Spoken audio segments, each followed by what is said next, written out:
The trip of the President of Ukraine Volodymyr Zelenskyy to the hottest spot on the entire frontline, Bakhmut, once again undermined the Kremlin's information campaign. Zelenskyy's visit to Bakhmut upstaged Putin's efforts to establish himself as a wartime commander-in-chief and turned Putin's own information oppression into an embarrassment even within part of the pro-war Russian information space. Putin's decision to award members of his circle who have not even been directly involved in fighting, in contrast with Zelenskyy's visit near in front lines in Bakhmut, sparked some criticism among Russian nationalist voices. From the report of the American Institute for the Study of War. As part of his visit to Bakhmut, Volodymyr Zelenskyy met and awarded Ukrainian defenders.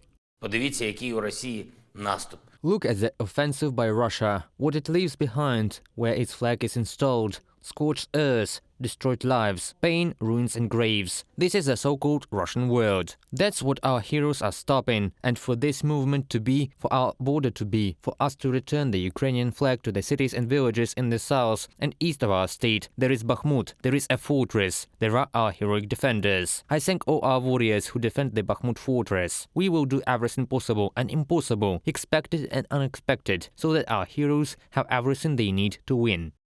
Bakhmut is the hottest spot on the front line. Russian soldiers have been trying to break through the line of defense of the armed forces of Ukraine for several months, but they have been defeated on the outskirts of the city. In general, the situation on the front line remains tense, military experts say.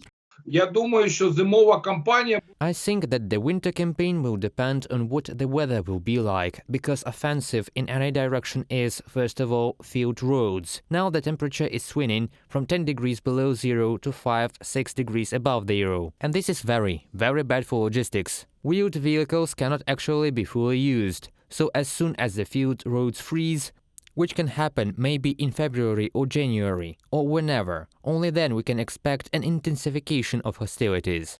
The situation in the Zaporizhzhia direction remains tense. Earlier, the General Staff reported that the Russian occupation troops were preparing for the forced evacuation of Ukrainian citizens living in the temporarily occupied Vasiliivka, Zaporizhzhia region, and nearby settlements. However, it is still too early to talk about the voluntary withdrawal of the armed forces of Russia from Melitopol, Ivan Fedorov, mayor of Melitopol, believes.